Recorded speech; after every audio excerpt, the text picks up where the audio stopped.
Discuss about Mendel's 3 law. Mendel का पहला law है लॉ ऑफ डोमिनेंस, मेंडल का दूसरा लॉ है लॉ ऑफ सेग्रीगेशन, तीसरा है लॉ ऑफ इंडिपेंडेंट असॉर्टमेंट। चलिए देखते हैं लॉ ऑफ डोमिनेंस क्या है। मेंडल ने लॉ ऑफ डोमिनेंस में बेसिकली 3 चीजें बोली गई। पहली बात ये था जो हम एक्सप्रेस करते हैं, मतलब हमारा जो फेनोटाइपिक कैरेक्टरिस्टिक्स, वो कंट्रोल होता है discrete unit called factor. Factor S कुछ नहीं है, ये है जीन, जिसको हम अभी जीन बोलते हैं, मेंडल ने उनको फैक्टर बोला। दूसरी बात मेंडल ने ये बोला, ये जो फैक्टर है वो हमेशा पेयर होके रहता है, और ये पेयर अगर डिसिमिलर होता है तो उसमें से एक मेंबर हमारा डोमिनेंट होगा, दूसरा होगा रिसेसिव, और जो डोमिनेंट होगा वो खुद को एक्सप्रेस करेगा, जो रिसेसिव होगा वो खुद को एक्सप्रेस नहीं कर पाएगा। इसको समझाने के लिए मेंडल ने मोनोहाइब्रिड क्रॉस की हेल्प लिया। वो उसमें एक डोमिनेंट ट्रेट लिया जो कि है पर्पल फ्लावर, और एक रिसेसिव ट्रेट लिया जो कि है व्हाइट फ्लावर। उसमें से जब मेंडल ने ये इसको क्रॉस किया, F1 जनरेशन में मेंडल ने एक चीज देखा। क्या देखा कि F1 में डोमिनेंट ट्रेड शो कर रहा है, और F2 जनरेशन में जब देखा 3 डोमिनेंट है और एक रिसेसिव है, तो यहाँ पे फेनोटाइपिक रेशियो था 3:1। Next is your law of segregation. Mendel law of segregation में एक बात बोले कि यहाँ पे जब पेरेंट जनरेशन से ऑफस्प्रिंग तक आ रहा है, सेग्रीगेट हो रहा है, तो वो इक्वली सेग्रीगेट हो रहा है। यहाँ पे आप लोग देख सकते हैं, यहाँ पे जो एलिलीज है वो इक्वली सेग्रीगेट होके हमारा नेक्स्ट जनरेशन में आ रहा है। तो मेंडल ने ये बोला कि हमारा जो कैरेक्टर है उसको 2 एलीली कंट्रोल करते हैं, और इसको जब ये नेक्स्ट जनरेशन में जाता है वो इक्वली सेग्रीगेट होके जाता है। तो ये बात अलग है कि वो कौन एक्सप्रेस करेगा, वो तो डोमिनेंट और रिसेसिव के ऊपर डिपेंड करता है। Next is your law of independent assortment. इसके ऊपर मेंडल ने ये बोला कि हमारे बॉडी में या पी प्लांट हो, जो भी हो, यहाँ पे जितने भी सारे ट्रेड्स है, जितने भी सारे कैरेक्टर्स है, वो एक दूसरे को एक्सप्रेस करने के लिए कोई किसी के ऊपर डिपेंड नहीं होता, सब इंडिपेंडेंटली एक दूसरे को एक्सप्रेस करते हैं। तो मेंडल ने यहाँ पे बेसिकली एक चीज ही बोला कि ये जो ट्रेड्स है वो अपने आप को एक्सप्रेस करने के लिए किसी और ट्रेड के ऊपर डिपेंड नहीं करते। इसको मेंडल ने एक्सपेरिमेंटली एक डाइहाइब्रिड क्रॉस के मदद से प्रूव किया। इसमें हमारा वो 2 कैरेक्टर लिए, एक है हमारा राउंड येलो सिर और एक रिंकल सिर, जिसका F1 जनरेशन में उनको एक राउंड येलो मिला था, और F2 जनरेशन में उन्हें 9 राउंड येलो सिर्स मिला था, 3 राउंड ग्रीन मिला था, 3 रिंकल्ड येलो मिला था, एक हमारा रिंकल्ड ग्रीन मिला था, और उसका फेनोटाइपिक रेशियो था 9:3:3:1। Next is your test cross. अब टेस्ट क्रॉस मेंडल ने किया क्यों था? कुछ चीजें वेरीफाई करने के लिए। मोनोहाइब्रिड क्रॉस पढ़े, डाइहाइब्रिड क्रॉस पढ़े, इसके बाद तुम लोग सोच रहे हो कि टेस्ट क्रॉस क्या है। टेस्ट क्रॉस मेंडल ने डोमिनेंट ट्रेट की जीनोटाइप को वेरीफाई करने के लिए किया। मेंडल के दिमाग पे एक चीज खटका कि अगर एक टॉल प्लांट का टी होता है तभी भी मैं उसको टॉल प्लांट बोलती हूँ, अगर टी होता है तभी भी टॉल प्लांट बोलते हैं। लेकिन अगर मुझे कोई पूछता है कि ये टॉल प्लांट का जीनोटाइप क्या है, तो मुझे कैसे पता चलेगा? इसीलिए मेंडल ने एक रिसेसिव ट्रेट को लिया। रिसेसिव ट्रेट क्यों लिया? क्योंकि रिसेसिव ट्रेट के ऊपर मेंडल कंफर्म थे, क्योंकि हमें भी पता है रिसेसिव ट्रेट कभी भी हेटेरोजाइगोस कंडीशन में खुद को एक्सप्रेस नहीं करता है, ये हमेशा होमोजाइगोस कंडीशन में एक्सप्रेस करता है।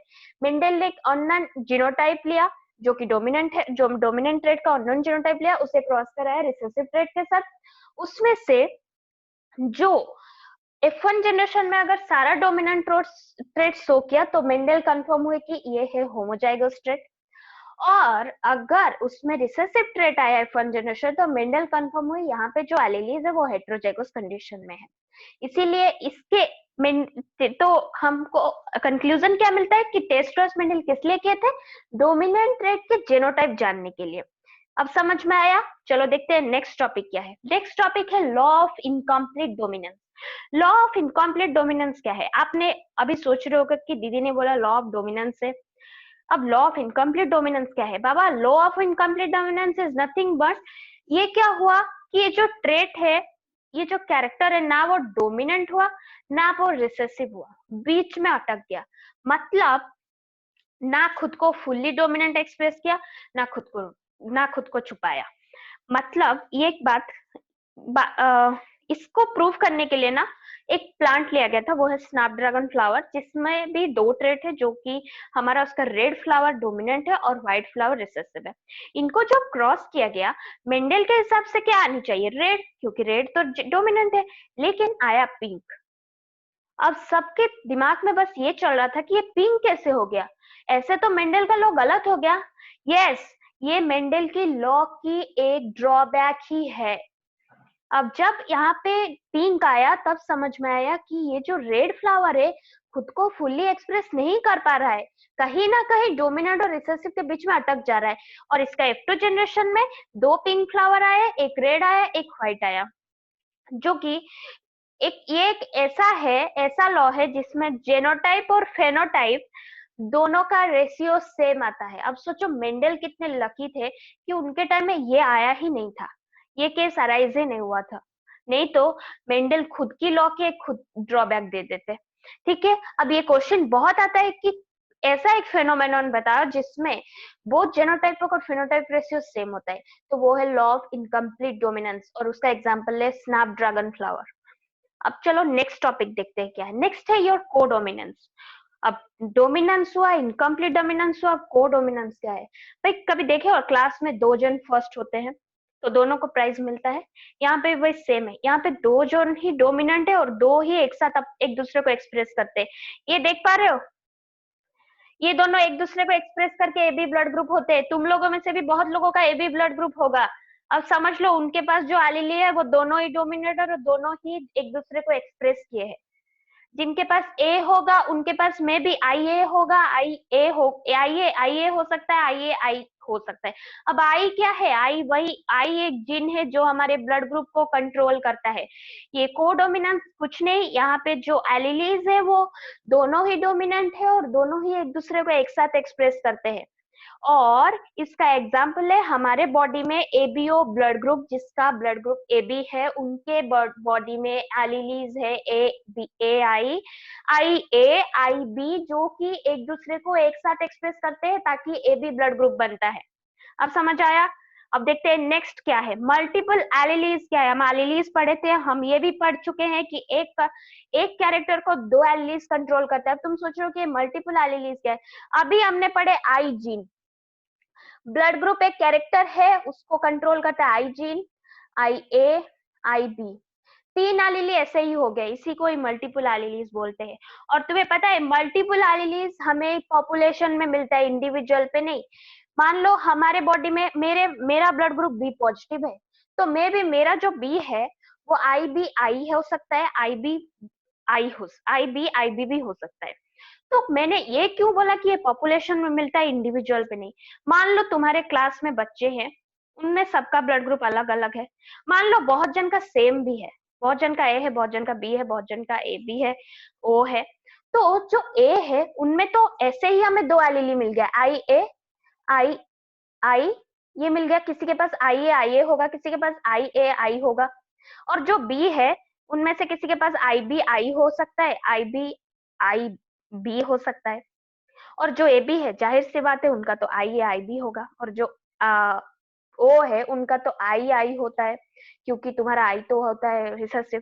तो इसीलिए मल्टीपल एलीलीज हमेशा हमें कहाँ पे मिलता है? एक पॉपुलेशन में मिलता है, इंडिविजुअल पे नहीं। यहाँ पे एक लाइन लिखा है, each organism has the ability to express two alleles at the same time.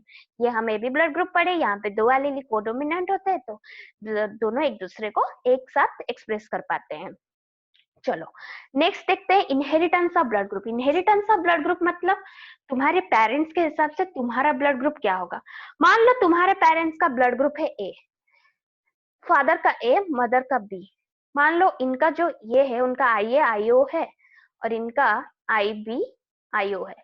तो यहाँ पे जो चिल्ड्रन है, मतलब जो ऑफस्प्रिंग आएगा, उसका ब्लड ग्रुप क्या हो सकता है? पॉसिबिलिटीज देख के बताओ, चारों ब्लड ग्रुप का पॉसिबिलिटीज आएगा। ये क्वेश्चन बार बार पूछा जाता है कि ऐसा दो ब्लड ग्रुप, ऐसा कौन से ब्लड ग्रुप, कंडीशन अप्लाई होता है एलिलीज, कौन से एलिलीज रहने से ऑफस्प्रिंग में चारों ब्लड ग्रुप का पॉसिबिलिटीज रहता है, वो है ए बी। और एलिलीज क्या होनी चाहिए? आई ए आई ओ, आई बी आई ओ, अदरवाइज नहीं होगा।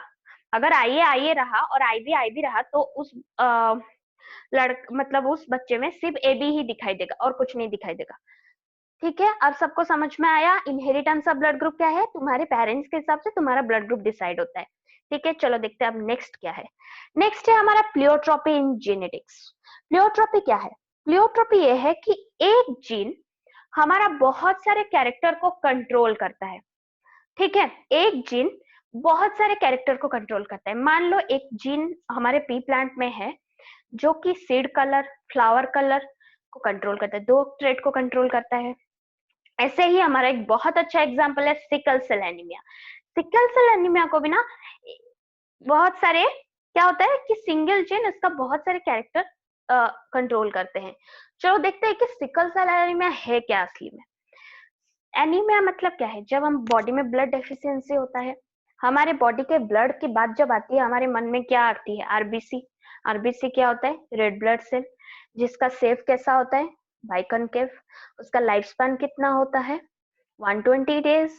ठीक है, अब सिकल सेल का मतलब ये है जब हमारे बॉडी में ऑक्सीजन का डिफिशियंसी हो जाता है ना, ये जो बाइकनकेव शेप है ये हमारा सिकल शेप बन जाता है और उसका लाइफ स्पैन कम हो जाता है। इसका 120 डेज होने के टाइम पे इसका 15 डेज हो जाता है। अब होता क्या है, प्रोडक्शन के हिसाब से लॉसेस ज्यादा होता है तो हमारे बॉडी में ब्लड की कमियां होती है। और एक बात, ये क्यों होता है? क्रोमोसोम नंबर 11 पे जब म्यूटेशन होता है इसलिए होता है। ठीक है, और ये हमारा beta chain haemoglobin 6th position of beta chain haemoglobin में ए को रिप्लेस कर देता है। वाई वैलाइन, ये हम बाद में पढ़ेंगे क्या ए क्या है, वी क्या है, यू क्या है। अभी के लिए बस इतना कि क्रोमोसोम नंबर 11 पे होता है, ऑटोसोमल रिसेसिव डिजीज है। ऑटोसोम क्यों है? क्योंकि हमारा 23 तो हमारा क्रोमोसोम है, 22 ऑटोसोम है, बाकी 2 सेक्स क्रोमोसोम है। वही 22 के 11th नंबर क्रोमोसोम पे म्यूटेशन होने से हमको होता है। तो अब सबको समझ में आया सिकल सेल एनीमिया क्यों होता है हमारे बॉडी पे। और ये देखो यहाँ पे कैसे ब्लॉकेज हो रखा है, ये सबको समझ में आ रहा है? यहाँ पे कैसे ब्लॉकेज हुआ है। ठीक है, अभी देखो नॉर्मल ब्लड सेल है और ये सिकल सेल ब्लड सेल है। इनका क्या होता है, लाइफ स्पैन कम हो जाता है जब सिकल सेल एनीमिया होता है और ये ब्लॉकेज क्रिएट करता है इधर और ये ट्रांसपोर्ट नहीं हो पाता, इसलिए पेशेंट की बॉडी में ब्लड की कमियां आती है। अब उसका सिम्टम्स देखो, सिम्टम्स क्या क्या होता है? ऑब्वियसली डिजीज होगा तो सिम्टम्स आएंगे और ब्लड की कमी होगी तो हमारी बॉडी में बहुत सारे सिम्टम्स दिखाई देंगे। तो आई डैमेज होता है, बैक्टीरियल इन्फेक्शन होता है, लेग पे अल्सर होता है, bouts of pain, pulmonary heart disease तो ऑब्वियस है। अगर किसी को कुछ आता भी नहीं है ना सिम्टम, हार्ट डिजीज लिख के आ जाएगा क्योंकि ब्लड की कमी मतलब हार्ट डिजीज तो होगा ही होगा। ठीक है, अब देखो स्वेलिंग एंड इन्फ्लामेशन, हमारे उंगलियां स्वेलिंग हो जाते हैं। ठीक है, देखो ब्लड की कमी होने के वजह से हमारे बॉडी में कितना कुछ डिजीज होता है। तो आज के लिए इतना ही, हम नेक्स्ट टॉपिक नेक्स्ट वीडियो पे देखेंगे। Thank you.